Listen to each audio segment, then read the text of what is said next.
Moving on air. Yep.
Semdol kake mofaseda.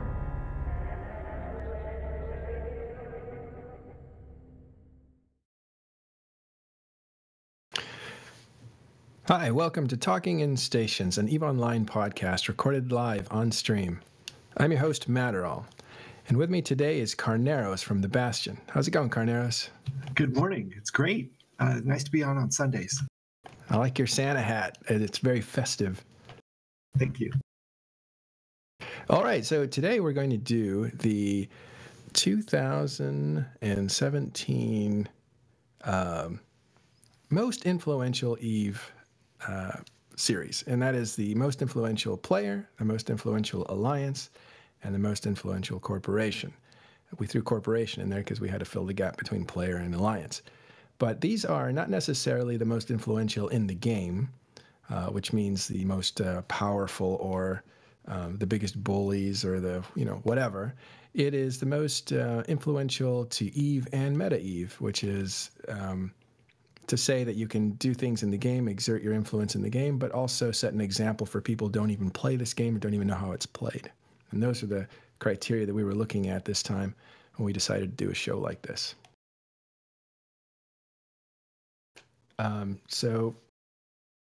So I would like to first actually announce that we have a new time, and this is at 1700 UTC, which is EVE time on Sunday. And so we're coming out of the basement of early Pacific time, 7 a.m. morning shows, and we're moving into a 9 a.m. Sunday slot. So sorry, you churchgoers on the West Coast. You'll have to listen to this instead of watching it live. But there it is. The time did get confused a bit. I apologize for that. So it's 1700 EVE time on Sundays. That's a Talking in Stations time when we record live. Okay, now that program note is over, let's go ahead and start with the Player of the Year. That's kind of how we think of it. And we looked at different people for this. And I'll put you on the spot, Carneros. What were some of the people that come to mind when you think of a Player of the Year? Well, we were talking about not like who's the best player of EVE. We were talking about who's the player of EVE that's had the most influence on the rest of New Eden, who has influenced thought, who has influenced action, who has caused ripples in the stream that other people have had to react to, who has moved more people to do more things in the past 12 months. And so we looked at a variety of individuals. You could say that the judge affected a number of people fairly deeply. You could say that, some of the block FCs did as well. You could see, some of the diplomats, but there was one individual that we felt just had more of an effect on more different players, and sometimes in layered ways that made him stand out. Let's actually go over some of the people that might have, or nominees, let's say. So we want to start with the obvious, the judge for, what he did, right? Where he basically took out an alliance, which is unusual to have that much power and to turn against people. It's an Eve tradition, but that was a big deal. It was one of the biggest takedowns there was. Or you could say Giggs from the same, the other side of the same coin there. You could say Giggs affected a lot of people. Yeah, exactly. With all the stuff that he was doing even before his alliance was taken down by the judge, there was a lot of stuff. He might have been a contender for this because not only the combat that he was getting his people into, but also the example he was setting of, not bluing up with everybody. He was fighting his foes and his allies, I think. But he was constantly fighting. So that's something to look at, that kind of example. And I'm glad that you guys are putting in who you guys think the player of the year should be in here. So we're looking at this at Zarvox and GigX and all these other people.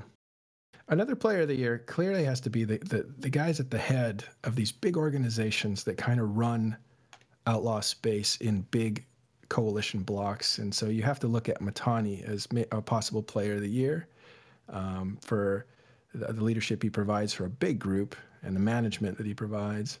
You have to look at Vince Draken from NC Dot, whose the stability of NC Dot relies on him heavily. He's a very charismatic leader, whether he's there or not. When he calls, people answer the call in big numbers. And then you have to look at players like Killer B, who's a dynamic FC, who's constantly doing different things, not ashamed to mine in a Rorqual.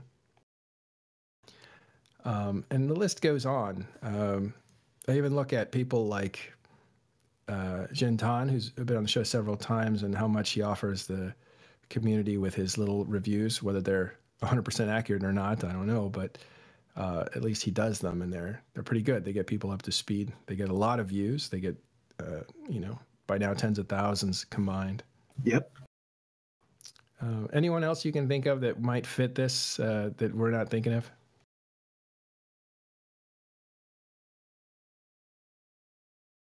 Okay, well, we know they're out there, but we decided that clearly, I don't think there was any contest on this one. The most influential player of 2017 has to be Aerith from Goonswarm. Aerith, how are you doing? I'm doing very well. I completely agree with you.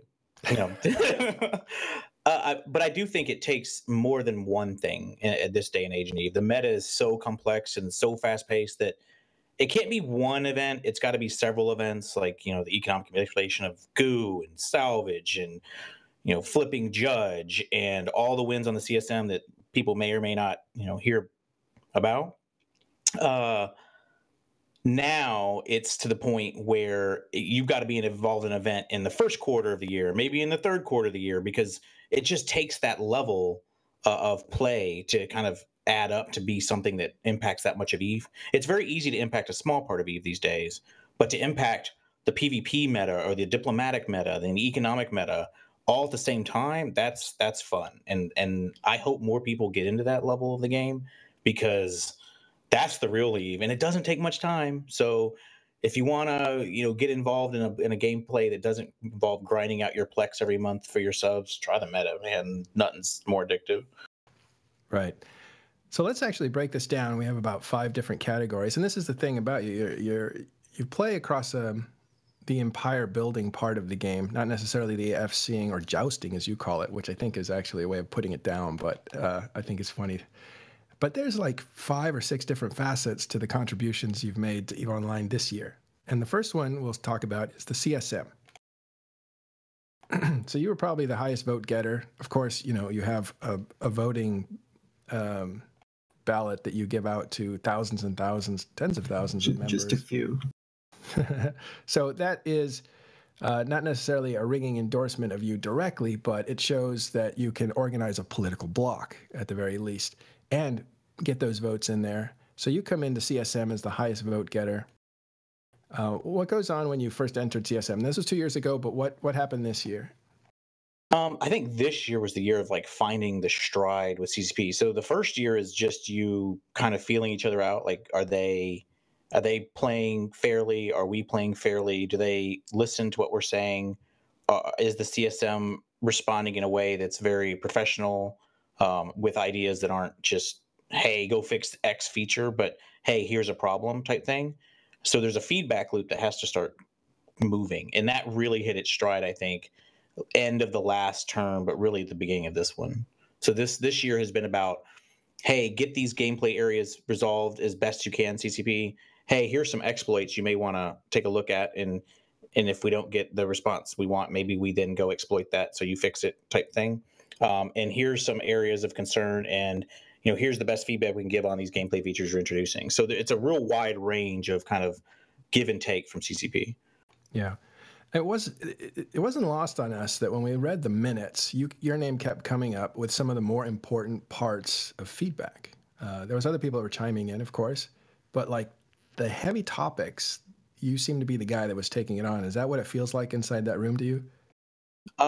Yeah, to some degree. I think it comes across that way because I go deep on a lot of mechanics in Eve. So kind of the dirty little secret of why we're so successful at a high level is our leadership tends to have almost every area of Eve mastered to some degree. Like, we've done every area, so we understand every area, so you can give deep feedback on every area of Eve. Or if you don't have experience in that area, we have the people that do, and we can just listen to what they're saying about that area and pick up a ton of knowledge. So there's all of that, but then you also still have to be able to piece that all together quickly on the fly. So not everyone's not going to have that experience and then be able to apply it in a few seconds when you see something on a screen that CCP is asking feedback for. They're essentially springing things on you, and you need to have feedback at the tip of your tongue. And if you don't, well, then the people that do tend to look disproportionate in the notes, that kind of thing. But yes, it does feel that way a lot. I imagine it's scary because you're among peers and they all know a lot about the game. So Whoa. I would not say I'm among peers. That's a stretch. Okay, we won't put it that far. But you're among other very influential and knowledgeable Eve players. So not you necessarily, but anybody who joins the CSM, you've got to talk in front of these guys to CCP who know even more about the game. So it's got to be a stressful position that, a vacuum may form for somebody who feels confident. And it can be stressful on the other side for the CCP employees as well. Oh, is that right? Oh, yeah. They walk in knowing, okay, these guys know what they're talking about. They're going to know this subject. They may think of something we haven't thought of. I've been on the other side of that table, so I understand that feeling. Absolutely. Well, there was an article that came out from Hilmar, who's the CEO of CCP, and he was basically saying that early on they discovered that the game was being made by not just CCP, but the players as well. And there was a big part of the game development has always been the player, I wouldn't call it feedback, but the player portion of it, which is to correct the direction that it's going when it's going in the wrong direction, and to push for things that they wanted in the game. And he's always seen it as kind of a joint effort, which was unusual because I didn't think the CSM had that big a role to play that early on. I thought it was more ceremonial, but I guess there was. Well, third term. Are you going to have a third term? I think so. I'm kind of hoping a nominate runs because we're kind of a package deal. I wouldn't really want to go without him, and his mind kind of swings from one side to the other monthly, it seems like. So maybe we won't know until after the second summit. So he's like your work wife there? Yeah, I mean, he's furry, he's warm, like he's good to snuggle with. I feel like we got to go together. It's cold there. He does kind of look like a friendly Viking. I think like an Ewok, but cool, yeah. So third term is a possibility that depends on a nominate. Is that right? Yeah, or just like what's the ballot look like? One of the problems that we've had in the past with sending people to CSM is they get jaded very quickly. We had a running joke for the longest time, and we still do, really, that anyone we send to the CSM quits Eve. Because everyone we send quits Eve right as they're done. Like Mina did it, Scion did it, and a few others before them do. They just, whether seeing behind the curtain jades them on the game, whether their interactions with CCP jade them on the game, just whatever, it seemed like whoever we sent, we lost. So if we were to lose both of us, that would be very, very detrimental to command and control for Goonswarm. So we always want to balance like the love of the game with CSM, and is CSM making you not like the game? Because if it is, then you need to stop that and hopefully not quit. All right, let me take you back to something that was broadcast out as thousands and thousands of Imperium people were going about their business. This message comes out that says, best CSM ever. And that was an announcement that the judge had been flipped, and he had basically destroyed CO2 and handed you over their Keep Star in the South. That was that was the moment. So that's the catharsis moment. That's the super smug excitement moment when you realize that almost a year and a half worth of work is culminating in the destruction of the most hated enemy we've ever had, because no one had ever betrayed us to that level before. So it's just the catharsis, and then it's shared catharsis because everyone's now running to gate camp or to Citadel camp them, Keepstar camp them at that moment, knowing what's going to be put in motion over the next few hours. And that's the first ping that everyone realizes. That ping's very unusual. Aerith doesn't ping like that. This must be something special, and indeed it was. When did you ping that? What was happening when you did that? Let's see. So what happened was, a lot of people don't realize in the story, Judge went early. He was not supposed to go that night. He was actually scheduled to go the next night. And I guess he just saw we were waiting for a confluence of events to occur where he wanted that Titan. He wanted like a Titan dropped off or whatever, put in the hangar, because he wanted that Titan. And I guess they put it in the hangar that night. He saw all the other assets were in the hangars he expected them to be. He saw the people that he didn't want logged on. They finally logged off and early enough that he felt like he'd go. So he just went, and I just happened to check my phone because he was talking to me on Discord, and I actually had that on my phone because I'd been talking back and forth with him at irregular hours due to Australian time. And I saw he goes, I'm going to go for it. And I'm like, or whatever his exact words. And I just remember looking at the phone going, oh, God. And I jumped up out of bed, knowing I had to be at work. I had to get up at like 5 in the morning to go to work. I run up to my main box, or at least the Eve main box, start trying to find leadership who's around, because we had everyone lined up for the next night. Like the top FCs only knew about it. Hardly anyone knew about this, but no one was around. And so I'm like, oh, God. So then I start texting people on their real life phone, like, hey, he's going now. And so we had to start scrambling to try to get people around, get FCs around, get leadership around, walk him through the transfer, the Keepstar, all of these things. I had to get logged in to get to the wallet to transfer the 300 billion. Like, it was just a scramble. And that's why that ping was so abrupt. And so, like, here we go. Because by the time I got to my computer, he was basically done, I think. Like, he only took like 10 minutes. Wow. Yeah, it was so cryptic. It must have had people buzzing. Like, what could that mean? Yeah, it was like the snap. Like, it's the kind of thing you go, hey, everyone, pay attention. And then the next broadcasts start coming out. Like, once I realized, yes, I can safely broadcast that because he has the assets in his hand. Once I knew that, and he was just going around and collecting a few Fortizars or whatever, but they were already on to him at that point, I sent the ping. Like, once I knew CO2 knew the gig was up, I can ping.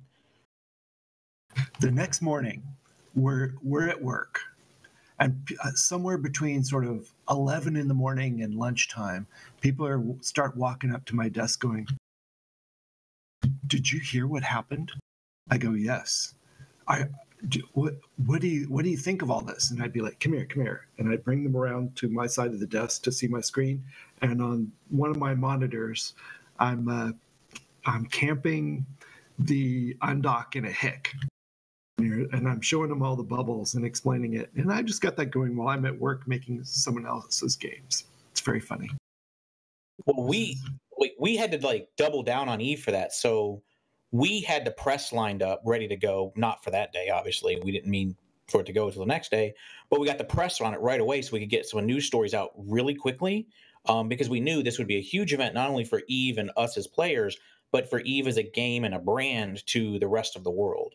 So we knew we had to get the articles timely. We had to get some really comprehensive behind the scenes interviews with Judge and I. So we made ourselves available real early to multiple hours of just sitting with reporters answering their questions. So we would do this each night with a different set of reporters. And that's why you saw so much media hit so quickly. It was very organized, very good for the game. So that was something, because those stories went out. Some of them got a little exaggerated by saying that GigX was going to cut the hands off of the Judge, and that's now become like legend too. So it kind of got ahead of itself. But so that all that was prepared. And what kind of effect do you think that did have on the game? Oh, I think it probably brought a whole nother set of players to the game. I mean, most people remember the old Guiding Hand Social Club article. That's what originally drew me to Eve very early on, was that plus just Goons coming. If I hadn't seen the article, I might have come anyway because Goons did, but that really gave me interest in joining Goons and Eve. And so I feel like it's this generation's, or maybe the next generation's really, new Guiding Hand Social Club attractor, where it's, hey, look at what you can do in this game and look how drama-filled it is, and look at the Game of Thrones you can play. And it draws a certain type of person, even though they'll never play that level. They just want to be in a game where you can play at that level. Yeah, I totally agree with that. I came in reading the same story that you're talking about, Guiding Hand Social Club. It just lit the imaginations of like what people online can do to one another. But the sexiest part of that was not that you could just grab money and go. It was that you had planning, and you had, over time, you'd kind of curated this event to happen, and it all went off at the snap of a finger. And what you did in comparison to what happened in 2005, the scale was totally different. Even though that one was really interesting, but this was huge compared to that one. You got to remember, the game in 2005 didn't even have 1,000-person alliances. So now you have thousands of people directly affected. You have tens of thousands of people indirectly affected. And then you have the diplomatic shockwaves that are still reverberating now, where that power drop and vacuum has now resulted in a three-way becoming a 2.5-way kind of diplomatic split, which is a little strange, but I think it'll settle back into a three-way. But yeah, it's had repercussions that have lasted the entire year and are still playing out. Yeah. And it took out a player that was highly visible, too. There was a lot of drama going on around it, a lot of combat. There was a lot of everything going on around it. And just to see that light go out instantly was, I think people were in shock. But the amount of money, the scale, the amount of people affected was just so much bigger than Guiding Hand Social Club in 2005. Granted, 2005, it was a different game, and that espionage and the Valentine operatives and all the subterfuge that was involved in that was sexy as hell. This seemed a little more brute, but... well, this took longer, too. I mean, this was a really long time in the making. It had its roots back in the Casino War. So this was... We never saw it as over. We always saw it as, hold on, let me establish my base again, and now I'm coming for you. And this is just round 2 of that. And CO2 betrayed us, and they paid it. Well, that was the other part of it, was this was so clearly in the path of your interests. For you to be involved in it just seemed to be, well, I mean, that's a different level of gameplay there. Well, yeah, I tend to only get involved in very, very strategic, very, very high level, or very, very important things. I don't involve myself in the minutia, like, fleet fights, whatever, or an invasion. Yeah, I may slightly involve myself, but I try to stick to biggest payoff for the investment of time I can, because I don't have a lot of time for Eve, so I try to make it count. Right. So speaking of important decisions that needed to be made, especially after the Casino War, let's go back in time a little bit. This is a couple of years ago. The Casino War breaks out. Again, I'm calling it Casino War, but it can be called anything you want. And there's a lot of different, I don't even call it a war, but it was an invasion of territories in the north that were very secure for 5 years from you guys, the Imperium. That collapses, forces you guys to make a decision on where to go. You end up going to Delve, and then you have to figure out how to reconstruct. The only group that followed you to try to take you out of existence was Test. I believe it was Pro God Legend that led some dreadnoughts south. and that campaign fizzled. So you guys were basically left alone to reconstruct yourselves in Delve. Tell us what that was like. So first, we knew where we were going to go, like immediately. So I had originally lobbied for Delve back when we had all of like pure period basis all the way to Tenal. I had said then that Dell objectively, by any measure, was better than Declan, but we had so much invested there, and we were never going to convince our membership to move that it just kind of was a non-starter. But by any measure, it was a better region. So we already knew where we were going to go, and I already mostly had a plan developed. So I had to quickly develop a new economic plan for the game as it was with Citadels. And I knew, I mean, CCP had already told us refineries and ECs were coming at that point. So we already kind of knew, okay, this is likely how the meta will shape. So I had to develop a model for Delve before I had all the pieces from a mechanics in place, and on kind of the fly, we're moving in. So we quickly established, here's the phase one, DTEC W, secure. Here's phase two, the capital buildup and economic growth engine. And here's phase three, which we're starting to go into now, which is a little upside, so I won't get into that.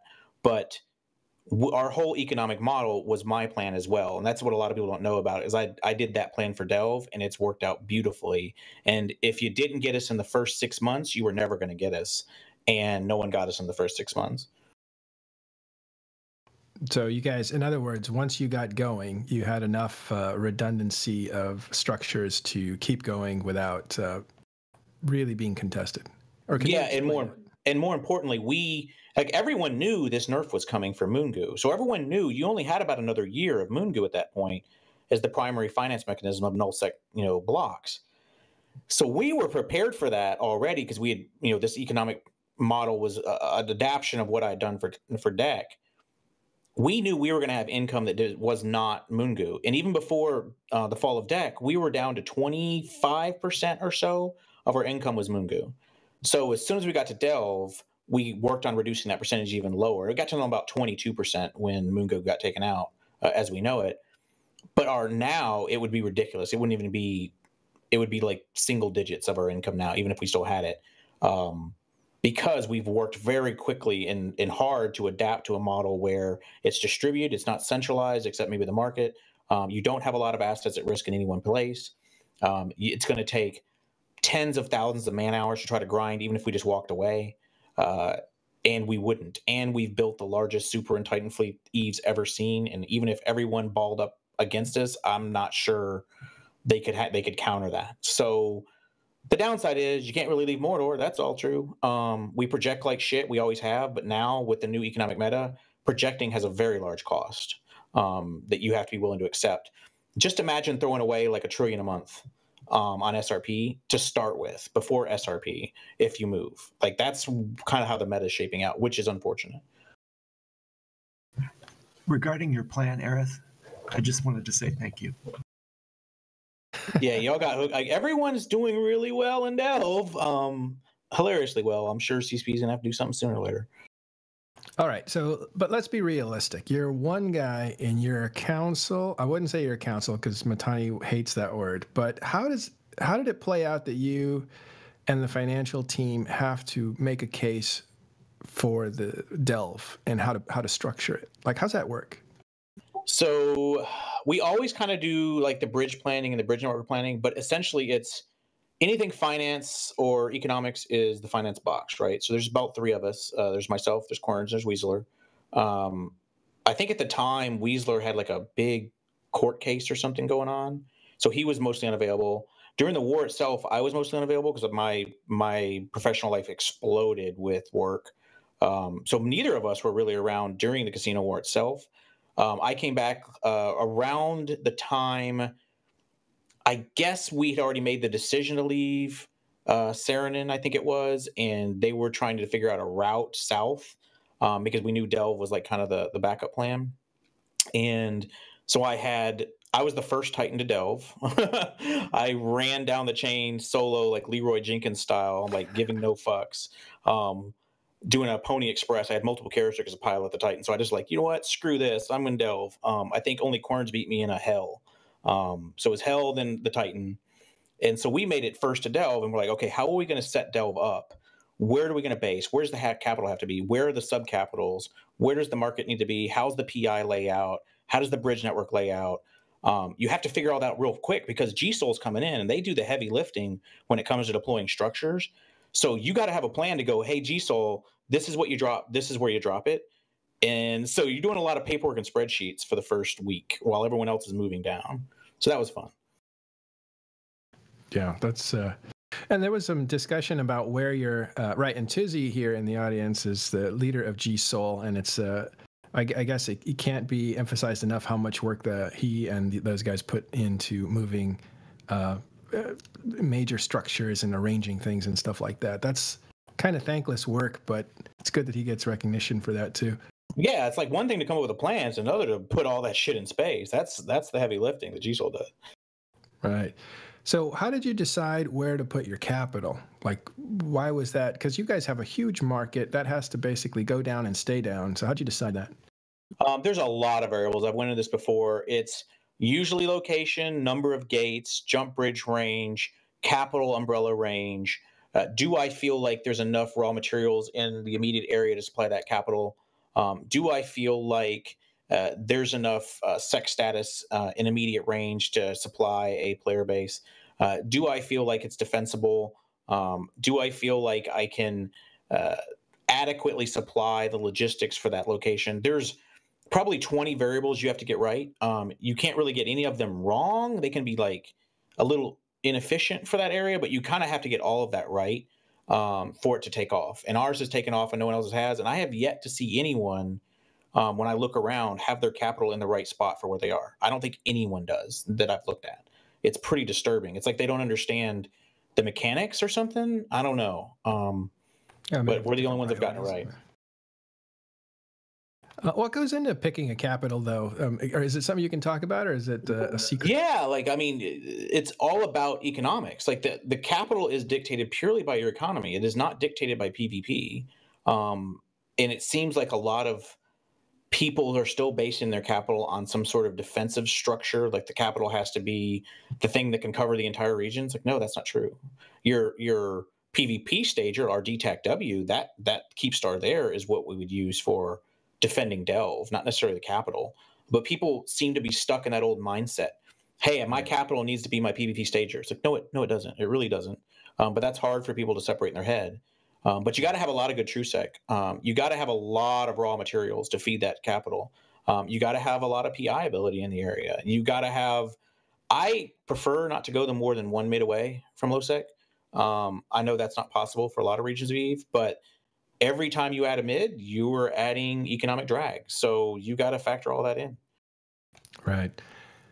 Yeah, I guess it goes back to the days of people picking important stations inside of regions that could basically be gateways to the region, so you could block people from coming into your region.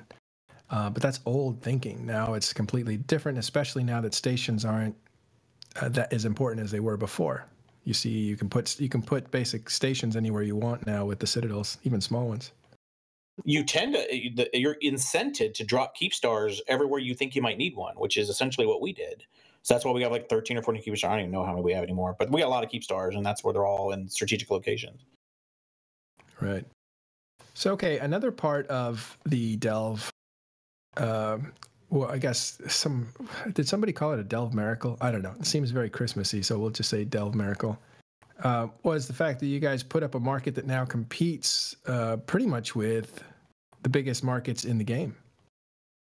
That sucked to set up. Like, I had to do that solo for the first 30, maybe 40 days. Like, that was brutal getting that market going. Like, I had to import like every skill book in the game, like every mineral, every goo I tried, PI, topes, blocks, like everything. Like, I had something like 2 trillion just to start the initial seed, and then I had to announce the capital move. Like, that was the most work I had done in a long time, because you got to run a lot of characters for that many orders.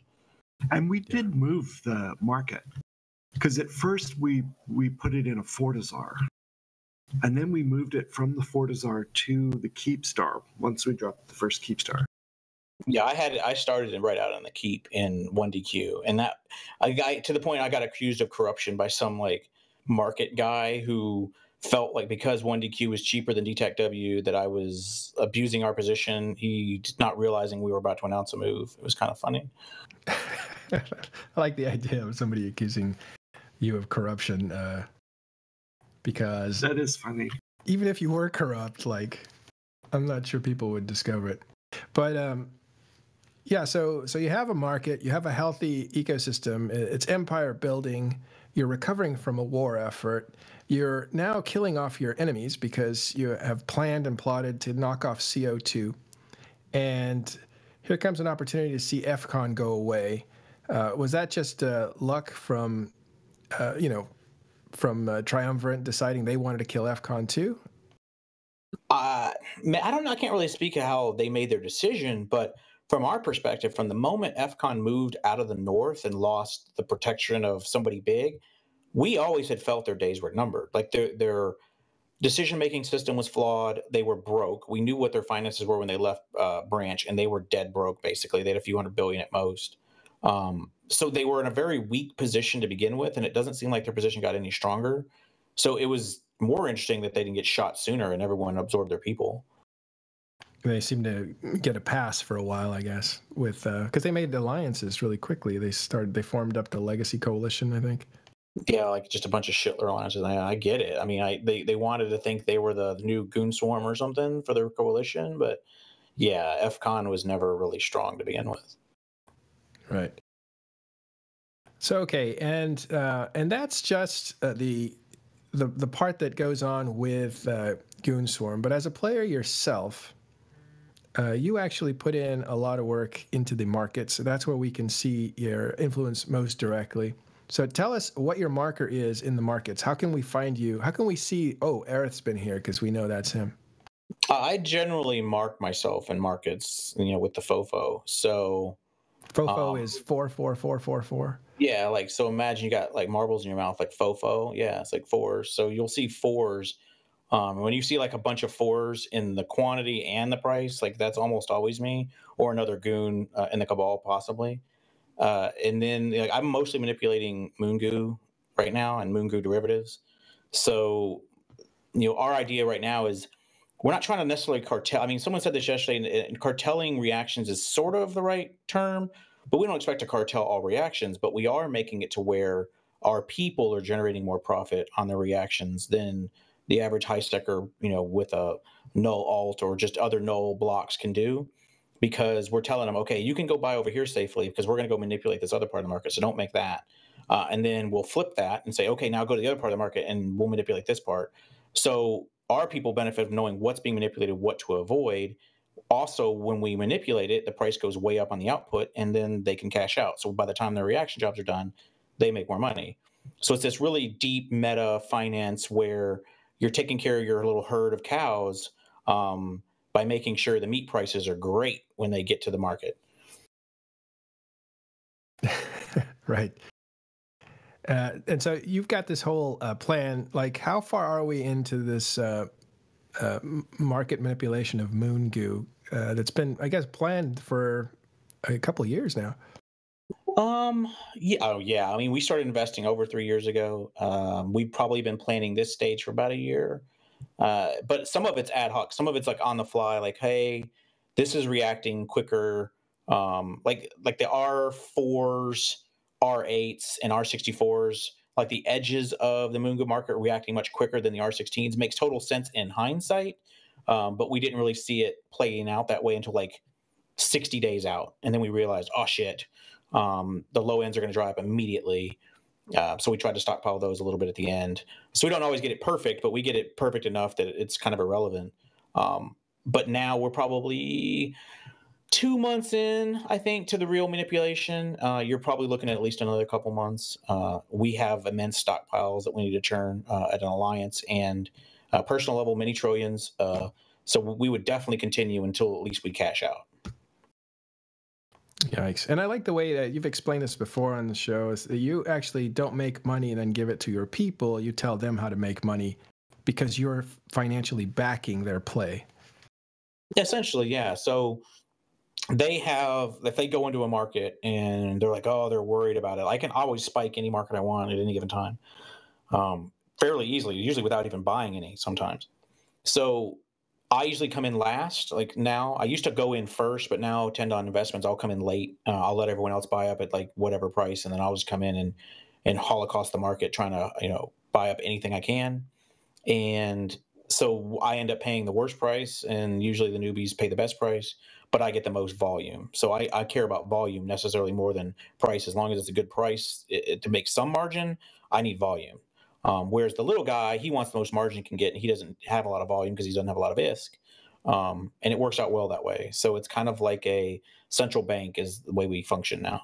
Right. That's very interesting because it's different than you would expect. So you come in and you buy up all the stuff that's not bought up at the time. You give your guys a little bit of time to make their money by getting in and getting out. And then you come in and sweep up and take all the volume because, and you said this in the last Meta Show, and it stood out to me that you're also in the business of denial of space on the market. Yeah, like a lot of the reasons of simulation is not to add ISK. That's not the primary reason, though it does add ISK to your profit margin. It's area denial. Like we are denying input sources at cheap prices to other people who may react, and allowing the only cheap inputs to be the delve reactions.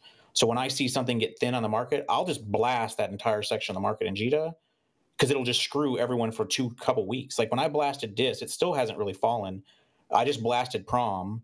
So now it's kind of nosebleed pricing. And so what do you do if you're just a regular guy out there and you don't have all this information or know what's going on? You just either stop reacting or you move on to something else that has cheap inputs this time and hope you can just break even on that stuff you just made. And eventually they either give up, get out of the good markets that we want. And what we prefer them to do is to move down market to like the things like sulfuric acids. Like I need a lot of that. So go make some. Damn, I won't holocaust that.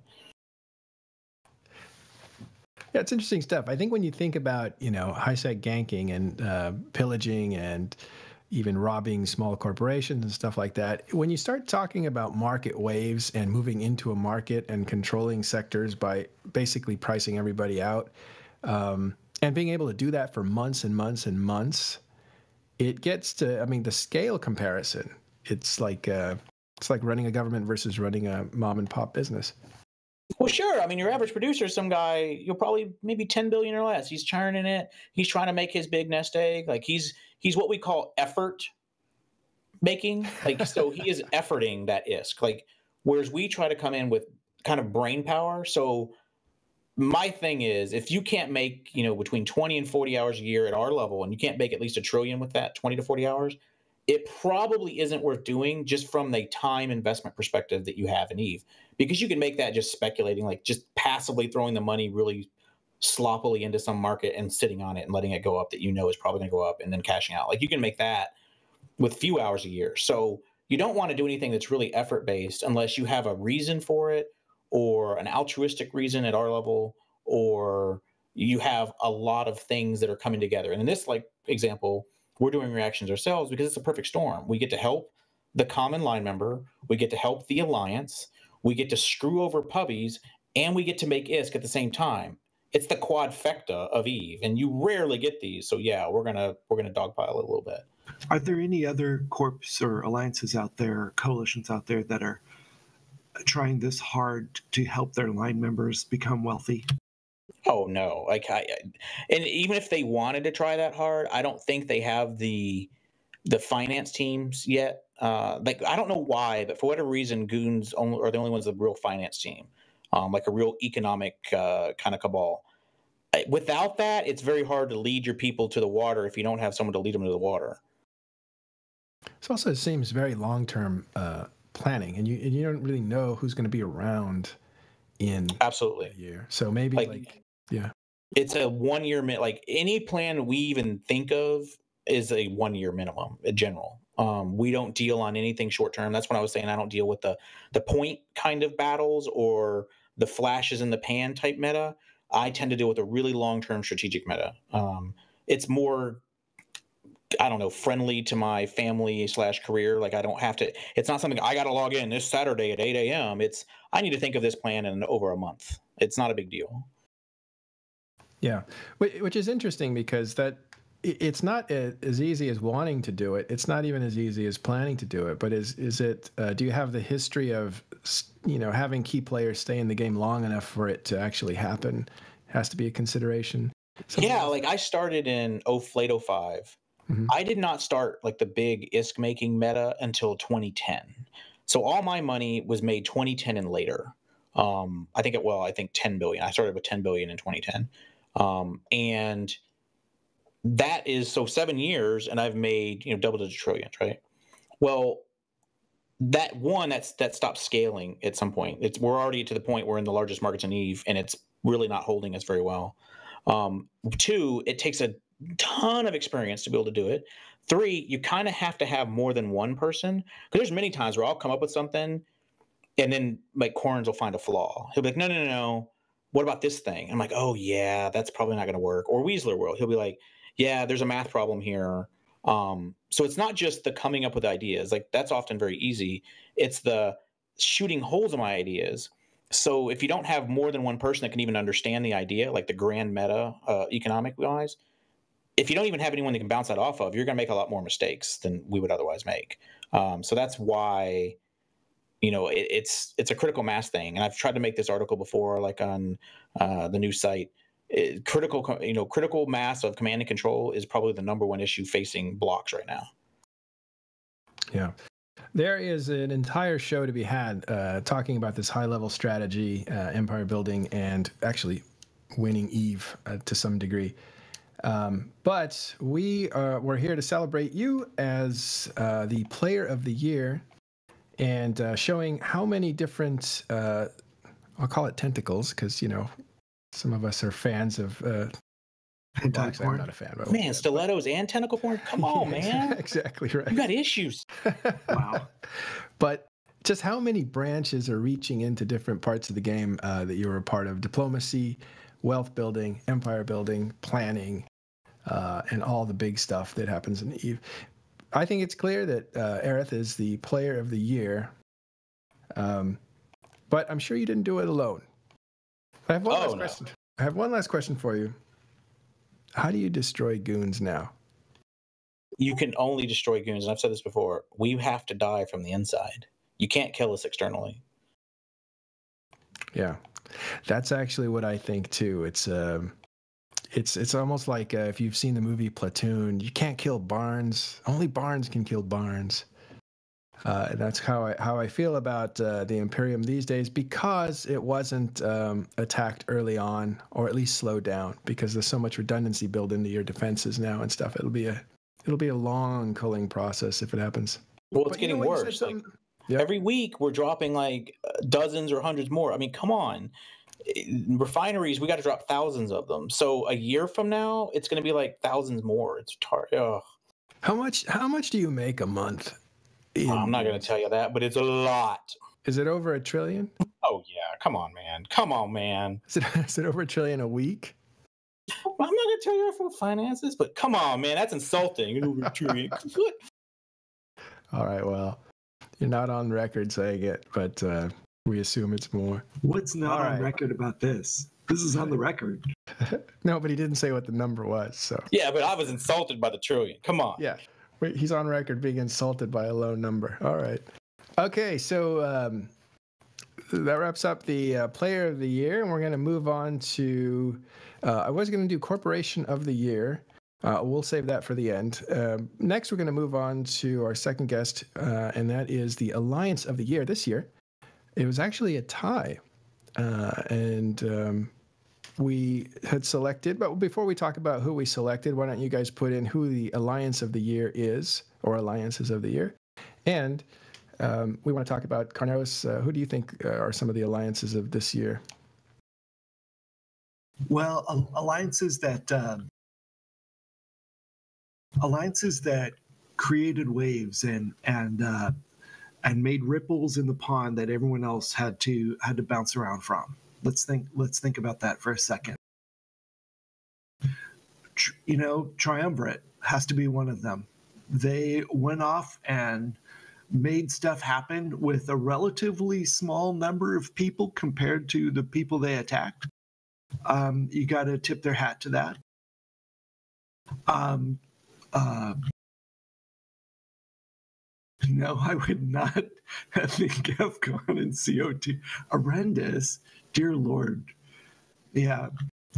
Another group that was renegade and went in directions independently, and renegade, I don't know if that's the right word, independent, fiercely independent. We'll go with that. The Initiative, I tip my Santa hat to Sister Bliss on this. And I know that it's not all Sister Bliss. He's got a team. He's got support. It's not all the Sister Bliss show, but the Initiative went off and did a lot of great stuff that rippled through Pandemic Horde and NC Dot and various other folks up there. Guardians of the Galaxy felt their ripples from time to time. Some of the other folks, LoSec.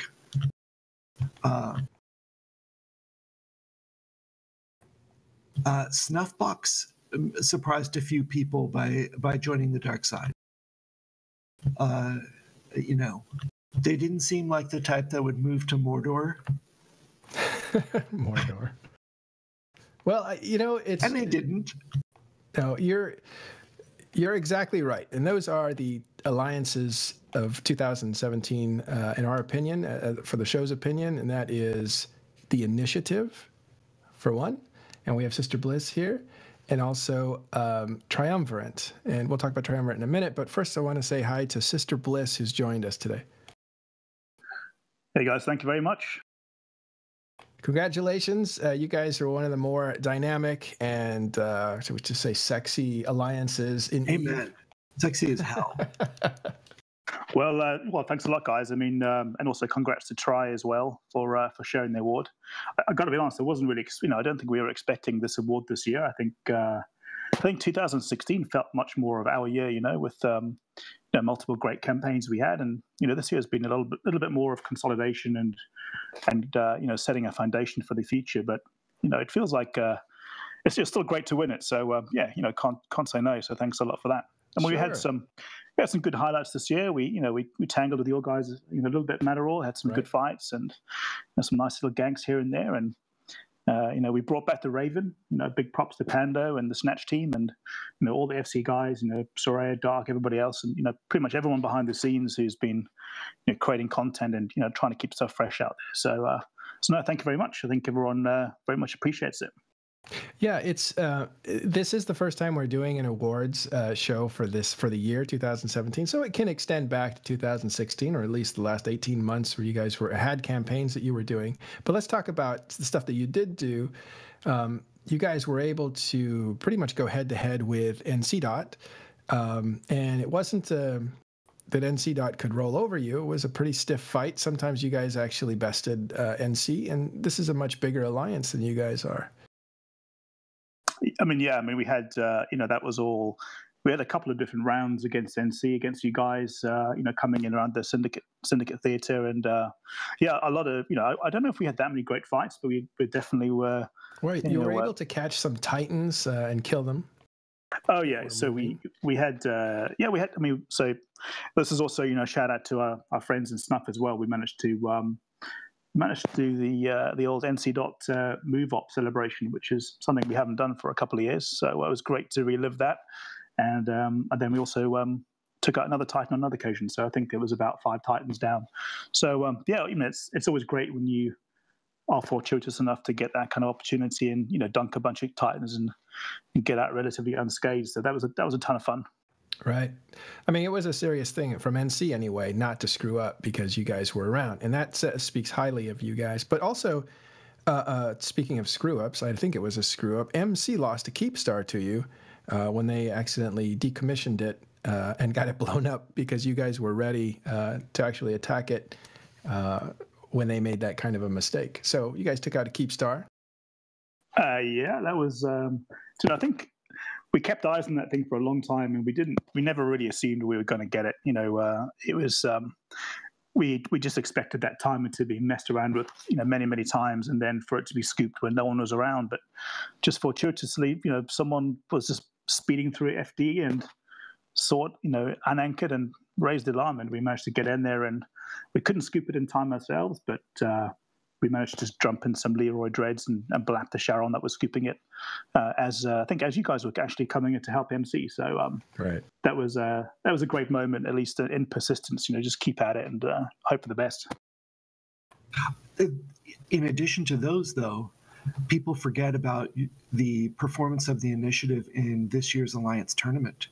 You guys went farther than the rest of us did and kicked ass. I mean, you didn't win, but you put up a run for the money there. Yeah, I think the 20 team did an amazing job, and they put tons of effort into practicing for that, and it was great to watch them go through, and they had the Alliance support behind them. So yeah, that was fantastic. So hats off to them as well.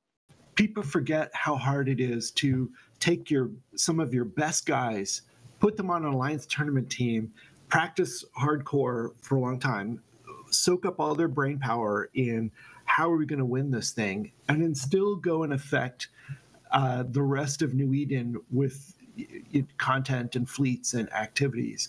That's actually really hard. That requires a deep bench. That's impressive. Yeah, I think. I mean, I always underestimated the amount of effort that goes into even participating, let alone leading.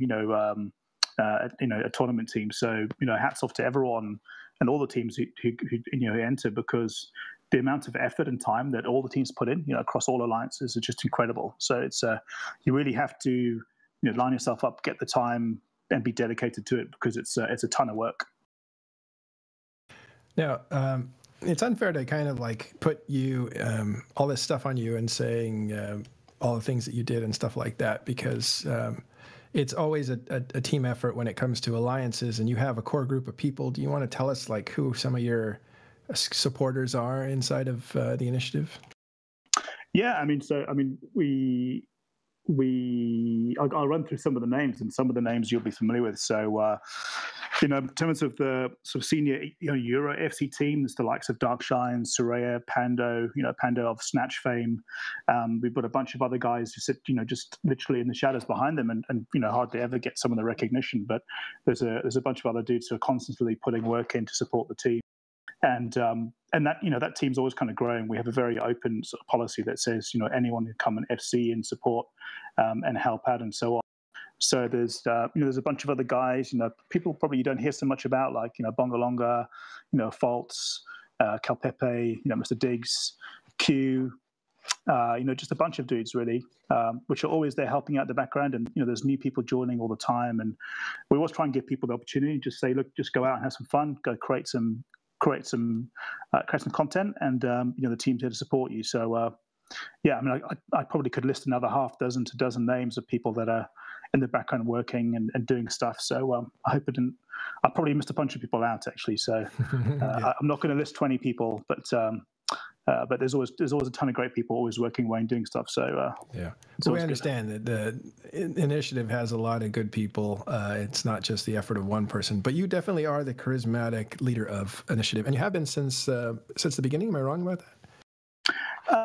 In the beginning, that we actually formed as a triad, really. Myself, Code and Plax, if anyone remembers Code, and I'm sure many of the old timers probably do, and also Detox, Minrahim. So back in the day, there were three of us. But I think it's probably it's definitely unfair for me to claim the credit. I think a lot of the work and the drive comes from the FC team. So there's definitely plenty of times when I'm taking a bit of a backseat and taking a break, or just not around, and other guys are picking up the torch and leading it and moving stuff forward. So I think the success of it is really, and I think this is probably the same for most alliances, right? Which is you're kind of growing up with people. You're growing up with a bunch of people who are working in a team, and you go through. It's kind of like having a family. You occasionally fall out with people for whatever reason. It's kind of like having brothers and sisters. But in the end, we kind of try and treat everyone like a family, and just try and support each other. And it's definitely not the Bliss show. There's definitely a whole heap of people who are raising the flag and keeping things going forwards. Right. So if I look at my notes here, I say, and again, this is a shared prize because we couldn't decide between these two groups, Initiative and Triumvirate, and we'll talk about Triumvirate in just a second. But for my notes for Initiative, I have taking on NC, taking out a Keepstar from MC, Inventive Doctrines, which you guys are, and this is one of the things that you guys are famous for, is you guys develop new doctrines that other people haven't used yet. These ideas come from you guys, and that is like the Snatch Fleet, which uses destroyers or command destroyers to basically pluck half a fleet or the FCs or logistic wings of fleets and pull them away and then kill them, 100,000 K away, and stuff like that. And you said you brought back the Ravens, right? You want to tell us about those? Yeah, so I think it was around the time when you guys NC Dot were squatting, and Syndicate had retaken all of our moons, and we were there thinking, all right, well, we'd like to come back and start having. We took a couple of months break, and we wanted to come back and put MC under pressure and maybe get some fights. And we were thinking about what can we do to ref some of these Citadels and the Keepstar and FD. And we were just chatting on comms, and Panda was thinking about how can we do something which was long range and had the DPS, not just to ref a Keepstar, but at the time what we were facing was we were coming up and reffing some MC stuff, and I think NC Dot were down in Gehi at the time actually with your main fleet, and sure enough, any time we'd try and do something, MC would form their subs out of Syndicate, and NC would you guys would log on all your supers, so we tended to get just capital blobbed. And we just noticed a couple of times that with no subcap support, if we could put something together that was long range and just could stay mobile, we could bait you into some scenarios where you put stuff into triage, and we could maybe keep you bubbled long enough to kill half a dozen caps or so. So we, it was really credit to Pando again, just kind of taking the Snatch concept one step further, and we were just hunting around for what would be a decent ship for this, and we wanted something that was as high DPS as possible.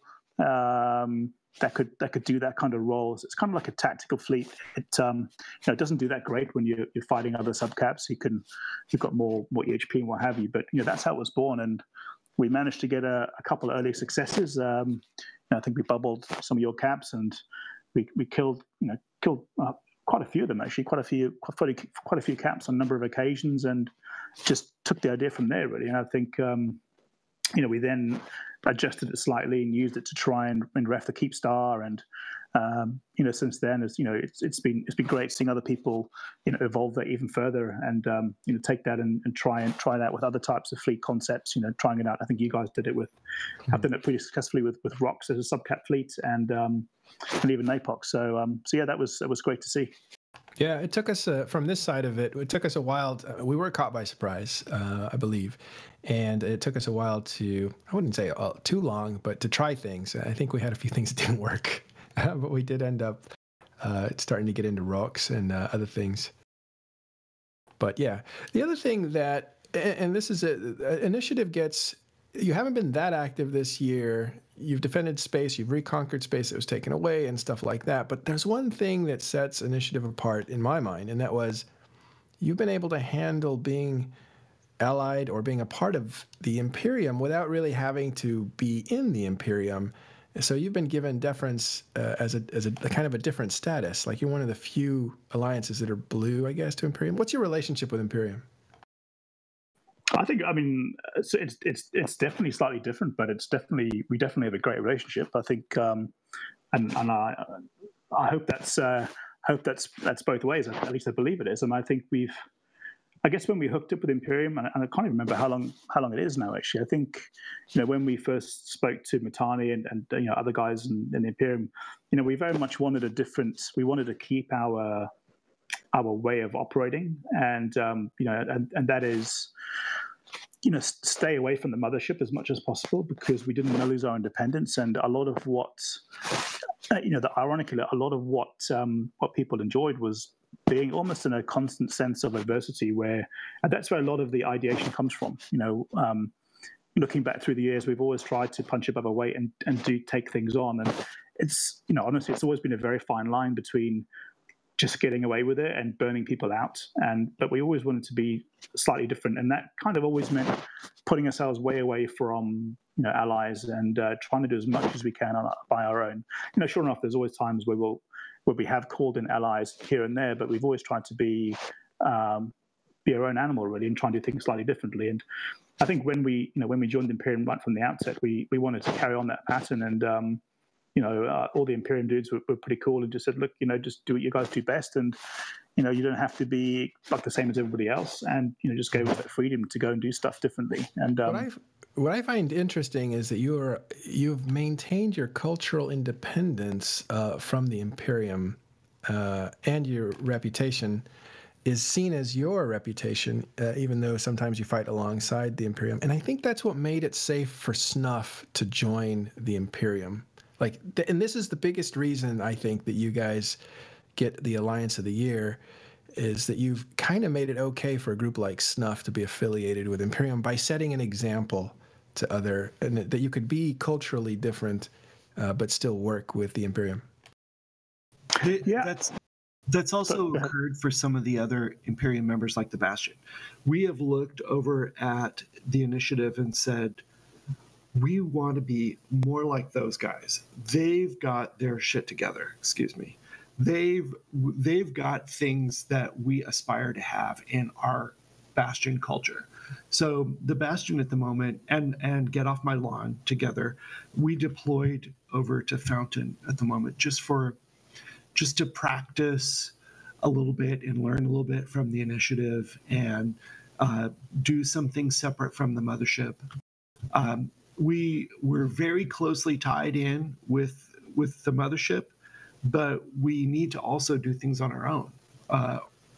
It needs to be a balance. Or you could do what Snuff and the initiative do. So people say, oh, the initiative is blue with the Imperium. No. The initiative is part of the Imperium. It's the black sheep of the family, you might say, the one that's out in Egypt somewhere half the time. But they are absolutely part of the family. And Snuff is shaping how Imperium they're going to be in some ways. That is going to require some time and culture and history to develop their own flavor of it. Is that fair? Yeah, definitely. I think so. Yeah. I mean, we absolutely are part of the Imperium. We're not. We don't position ourselves as being just an ally that's out on the perimeter somewhere. I mean, I know sometimes we may spin it like that sometimes, but no, we're definitely part of the wider family. Yeah. And do you work closely with Snuff, by the way? You know what? I mean, this year, I'll be honest, this year for us has been very quiet. Last year, when we were in Syndicate, we actually bumped into Snuff, and last year for us was pretty amazing. Just back-to-back campaigns against, well, who were there now? MC, OSS, Tissue, EE, all those guys. And back then, because of the proximity where we were based in Syndicate to Losec, we just started bumping up against lots of guys like Snuff and also Shadow Cartel. And when we first moved to Syndicate, we didn't really know the geography up there. We didn't have any idea about who the residents were around Placid, Black Rise, and all that. So it was a bit of an adventure for us. Recall that we'd been living down south in Curse for ages, and we knew Curse and the surrounds really well. But coming up to the northwest, it was kind of a bit of a new path. We hadn't been there for a number of years. So we actually had a number of good fights against Snuff in the beginning. And, there were, I think, a lot of time is happening in and around Losec. So, we get info that there was, a Snuff timer or a Shadow Cartel timer. And, on occasion we would just temp blue someone. Maybe we'd temp blue Snuff. Maybe we'd temp blue, I think even Shadow Cartel we temp blue once or twice. And it was just complete fluke that we just got up a good relationship with some of the Snuff guys, and then at the time some of the Project Mayhem guys, and just despite the fights we'd had against each other, just started to collaborate a little bit. And we were under pressure a lot in the Syndicate theater, so they were always looking for fights, and we just hook each other up with some fights here and there. So we definitely worked a lot together with the guys in 216, and probably at the beginning of this year. And I think it's been, for us, it's definitely been a much quieter year for a lot of different reasons. So we're definitely very good friends with them. They're a bunch of very chill dudes, but we probably haven't done a huge amount together this year, if I'm honest. Mm-hmm. Okay. All right, so that is the Initiative Alliance of the Year, sharing the award with Triumvirate. And we had, funny enough, we had Captain Archer set to be on the show, but he has just left Triumvirate and said he wouldn't feel right representing them on the show, which is completely understandable. We had set up Warren to come in and take his place, and he got called into work at the last second. So we're found without a representative. Oh, and Garth, who is a leader, one of the 3 leaders of Triumvirate, is unavailable. Some people know that I think he's on deployment or something like that, but it's a serious thing. He couldn't make it. So we'll have to talk about them for a moment. But we'll have to talk about them ourselves. So Triumvirate. Go ahead. One of the things about them is they, in some ways, they're a very different approach to an alliance than most of the Delve Imperium folks, where I live. They focus almost 0% on economic power and 100% on PvP military power, and they're very aggressive for their size. Like the Initiative, they hit above their weight class. They will attack larger foes than themselves, and they're like one of the most aggressive nullsec sov alliances for their size. Yeah. And they believe in that. Go ahead. Yeah, no, and I'm glad you said they punch above their weight, which is something Initiative does as well, and that's kind of why we highlight these 2 alliances. But Triumvirate actually started the Vanguard Coalition, which was a small-ish coalition nestled over in the underbelly of the DRF, and lived there for a while. They became allies with CO2, and I think decided to war against the Legacy Coalition, which was led by FCON and a few other groups. I think Test was in there too. And that led to, after the destruction of CO2, where it imploded, they were basically left alone to fight on. And most groups would basically say, yeah, well, we can't. Half our forces are gone, so we're going to stop. But they didn't. And they managed to actually win the war. And it was a war kind of like the old school wars where they're like, we're going to fight to the death against FCON. Granted, it's, you're fighting FCON, and it's not like saying we're going to fight to the death against Initiative. They're just different philosophies for those alliances, and you're fighting more of an agrarian culture when you say you're going to fight FCON. But it was still kind of, calling your shot. You were going to make it in that corner, do or die, and they did. They did what they said they were going to do. They took out FCON for the most part, and continue to fight against DRF, and it's been a long war. So it's kind of like they're very much a warring alliance, and they've surprised the heck out of me of how resilient they are. A lot of that was created by Captain Patrick Archer. I'm not that familiar with their internal politics, but I do know that he had worked very hard to bring them up in the last few years to give them stability that they didn't have before. Now, Triumvirate's been around how many times now? I want to say 7. 6, 7, I think. Yeah, 7, I think, too. That means they kept trying. I believe nice time. Vince Draken was from Triumvirate. If I'm not mistaken, he might have spent some time there, but I'm not completely sure. So it goes way back. This is the 7th time they've tried, and probably the most successful because they stayed together for so long. And so for them to fight wars and to stay together and have stability, to take territory and to basically do it the way it was done before, they have to be considered one of the most exciting groups to watch in EVE for 2017. And they keep it exciting, right? Because Archer just left. He took a bunch of money from the corporation he belonged to because he felt that he deserved it, or they deserved it, the people who, or actually he deserved it. I think that would be fair to say. We have a statement from Warren Somalia, who was one of the Triumvirate leaders. What did he say? Read it to us. He said, I'm definitely sad that Pat left. He was a great friend of mine for years and helped turn the Alliance from nothing into the one one of the most respected in the game. Losing FRSD, that's another player, who is going with him, it's the most painful for us in the Alliance. We still have great leaders, though, who can lead this going forward. So another person to call out, I guess, is FRSD, who did a lot of FCing for them recently, as Patrick has been missing for the last couple months or not been that active. And so what caused, and this is going to be discussed, I'm sure, on the Escher Elias show, the FC show, where Patrick is actually... The Asher Hour. Right now. Yeah. The Asher Hour, thank you. Probably be discussed there, but basically... people who were AFK came back in Patrick Archer's corp, and basically said, yeah, we want to do this or that. And Archer was like, hey, wait a minute. I may not have been the original CEO, but I built this place up. And, he had different plans.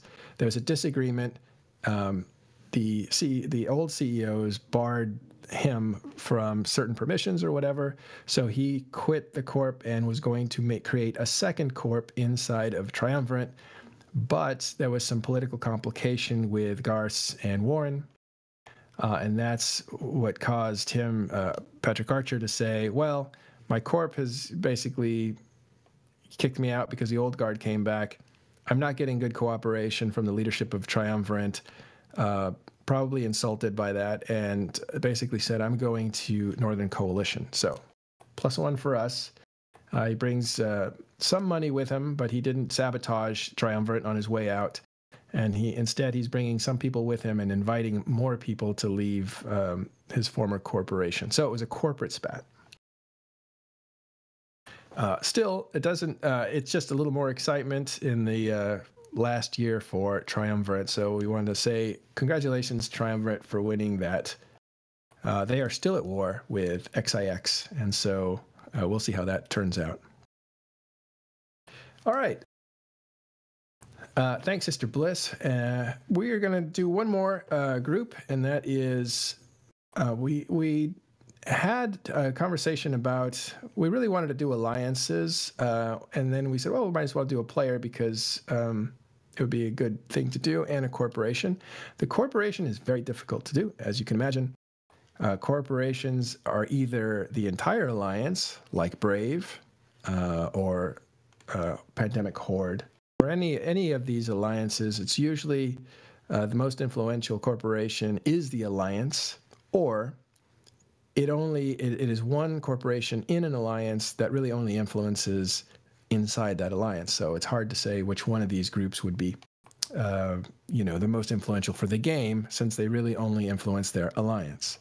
So it was a kind of a tricky one to pick. So we looked at basically more the example of a corporation, and we had thought about, of course, Eve University has a great corporation that is the alliance, and they help a lot of newbies. We looked at Pandemic Horde and all the stuff they've been doing in HiSec. They've been taking basically structures hostage if they have a marketplace, and saying we're gonna destroy you if you don't pay us a certain cut of your winnings. So that was kind of interesting. It's interesting gameplay. We look at Karma Fleet for giving newbies a home inside of a big organization and stuff like that. But we also looked at smaller corporations or different style of corporations. There are some corporations that are service corporations, like ProSynergy, I believe, does nothing but set up people who are doing missions with people who are actually doing wreckage. What's it called? I don't even know what it's called. You go and get the wreckage. Salvage. Salvaging, yeah. You can tell that's not part of something I do every day. So salvaging, and they make up a bunch of money that way. So anyway, those are great corporations. As you can see, my voice is not back yet 100%. But we decided on a group that is from Wormhole Space, and the corporation is part of an alliance called Stranger Danger. They're a wormhole corporation, and the main corporation there is called Almost Dangerous, and it is run by Riven Fire, who is the CEO of that corporation. So the reason they were picked was when we saw them in Vegas, they went around with their shirts on, with their logo on their shirt, and they appeared to be having a great time hanging out with each other. And there was a good number of them, I want to say 10 to 15. And they were literally having a great time. They had carried around a picture of one of their courtmates that couldn't come, and it was a life-size picture, and they were having people pose with that picture to include him, which I thought was pretty sweet. But anyway, they were a really good example of what a corporation looks like when it's tightly bonded and people are getting along very well. So we want to congratulate Riven Fire and her Almost Dangerous Corporation. What was interesting about their story as well was that they're a wormhole group. I believe they're in C4s, and they were somebody hired a group to evict them, and a group that was 4 or 5 times bigger than they were. I think it was actually called Northern Lights, and you guys have heard of that Wormhole Corporation.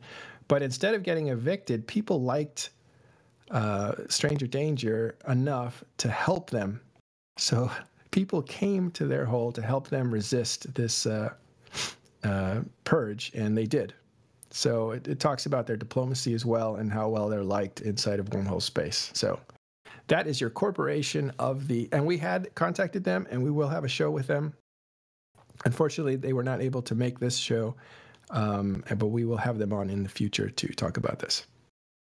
Okay. People forget that it's the relationships between the members, the people, that's the strength of an alliance or a corporation.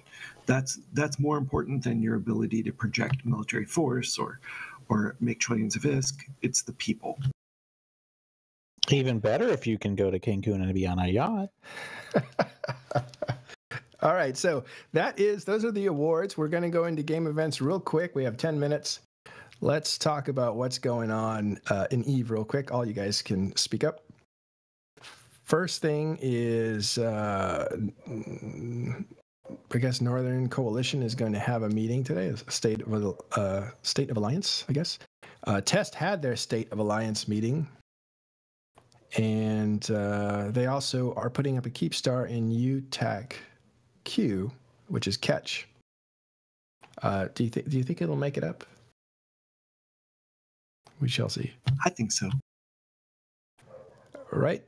We did want to say, if you can, and Aerith, you really did a great job plugging this on the Meta Show.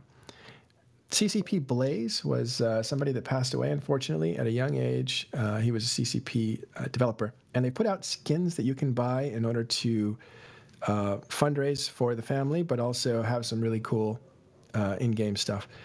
So not to go too deep into it, but this is not only a worthwhile cause, but for you, and this is the thing that Aerith said, you can actually buy these one-time only skins, hold on to them, and make money on them later in the game. So it's a good investment. But know that you're doing something good when you do buy these, and also benefiting yourself in the future. So check those out. They're actually, I thought they were pretty impressive skins, and I'm not much of a skin fan.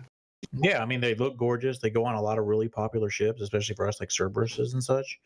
And helping a widow and a newborn, like a guy that was celebrating his engagement and he died before he could even get married, like, oh.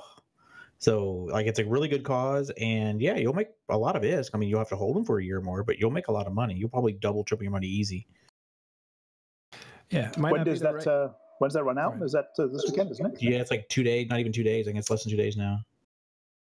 So if you're listening to this podcast, and it will be out before this is over, get those skins. It's good for you. It's good for them. And if you like skins, they're actually the most beautiful skins I've seen, pretty much. I bet you they saved those for something, and they said, you know what, our colleague is important enough that we're going to put these out for him. I disagree. No, they made it. I bet you they sat down and said, you know, what can we do, and came up with this idea, and were inspired to make beautiful art. Yeah, it's the latter. They made this just for him. They weren't holding it and said, let's put this out with him. No, like this was custom for him, yeah. Well, they spared no expense because it's gorgeous, those skins. So you can see them on screen now. They look like gold ships. More beautiful than Amar. Okay.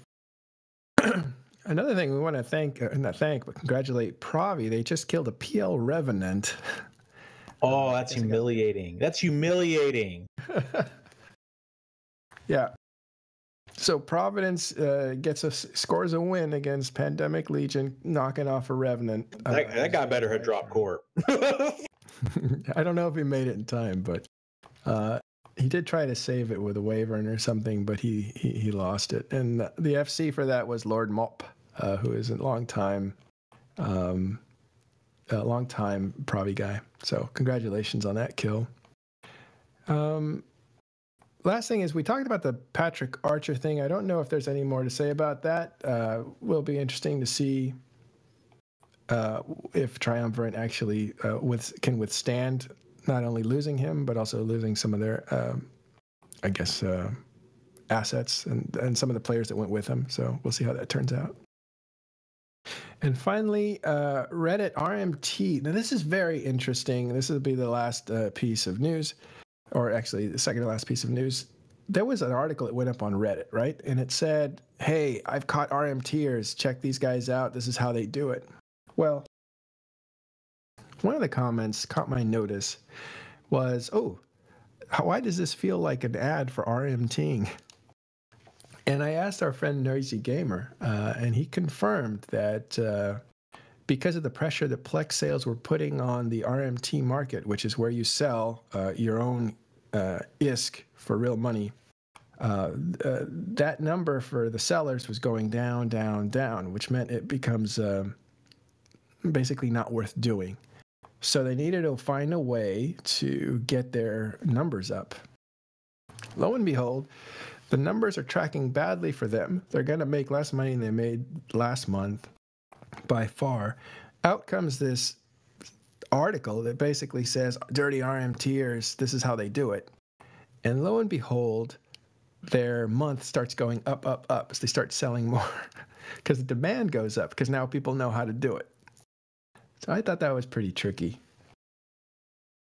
I mean, it was a dead obvious kind of concern troll is what we call them, where, he's just stoking up interest because it read like an infomercial and fuck CCP, they're so bad type, posting. It's just like, come on, dude.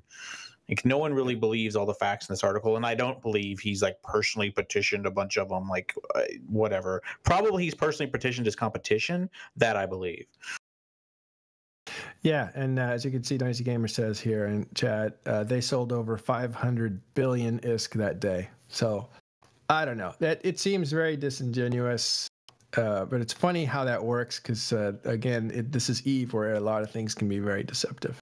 But it is true, like from the time that RMT was really getting large, probably, I don't know, 7-8 years ago, the profit is definitely cratered. It's like a quarter what it used to be at this point.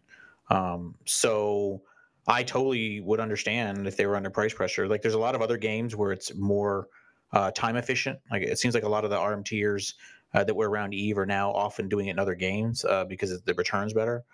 So I do think there's a point where people just fuck off to other games, which is great for us. Yeah, it's interesting. Last piece of news is CCP's put out. Wow, CCP's put out some new job openings. I guess there's 5 positions for a brand new MMO. I'm not really sure that's what it is, but it does kind of read like that. It's interesting. It does kind of read like that. Is there any chance they would say brand new MMO when they weren't talking about a brand new MMO? Yes, it could be that someone is actually trying to talk about Project Nova and not saying it right, or overstating it somewhat, or not picking the best word choice. But it doesn't feel like it. Right, but they wouldn't say, like, we need a hire for EVE, but we'll call it, like, the HR department accidentally calls it a brand new MMO. Like, that wouldn't happen. In other words, these positions are definitely not for EVE.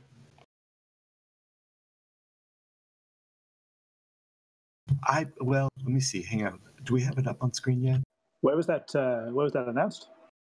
Here, I linked something in the Backstage channel. If you can put it up, McLeod. It's under the jobs available at CCP's website.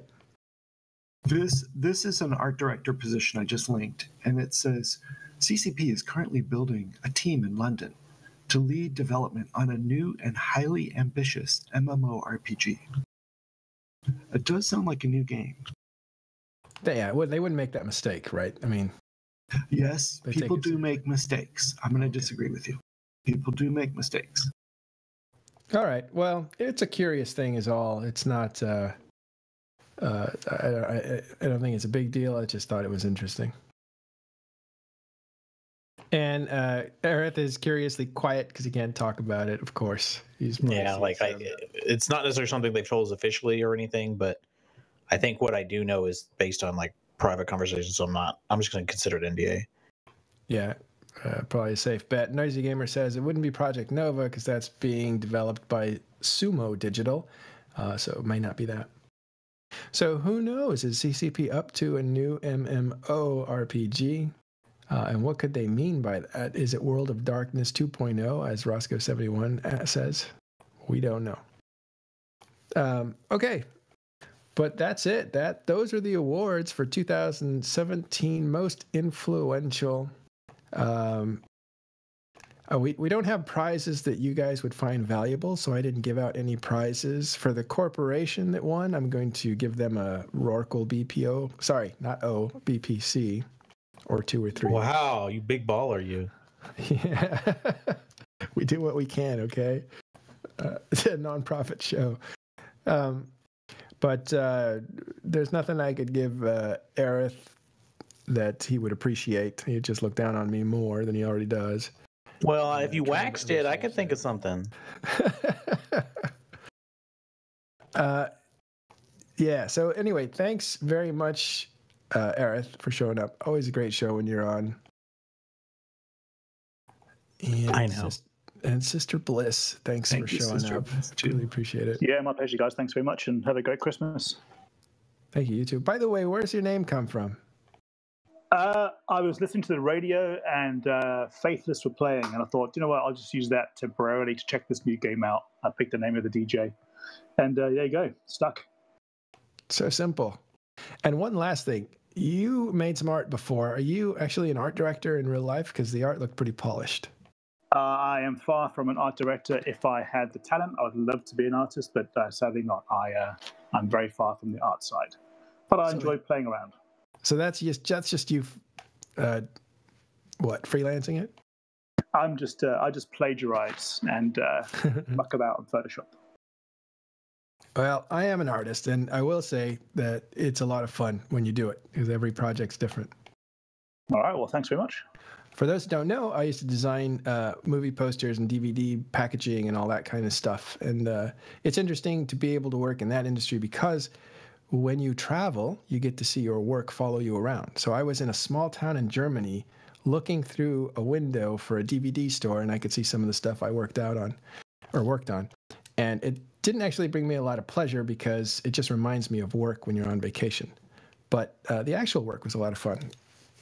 So was the teamwork. So I recommend it for you. Were they porno covers? No. Nope, didn't do that. All right, guys. Thanks very much for showing up. That's all we have for this week on this new hour. Please join us 1700 UTC if you want to see the show live on Imperium News on Twitch. We will be back next week with some year in review stuff until the year is out. So the next 2 shows are going to be year in review and history shows. We'll also cover news as we go. Thanks a lot. We got up to 400 something? 460, I think. Or at least 430. Yeah. But then you got boring and it dropped, Yeah. Then you stopped talking and Bliss stopped talking. But they like my smug, man. The smug explosion. Smug explosion. Yeah. So thanks, guys, for supporting the show. We appreciate it. We are going to wrap it up, and we will see you next week on Talking in Stations. Thanks all. Cheers. Oh, someone said 500. I might believe it. I quit watching for a while.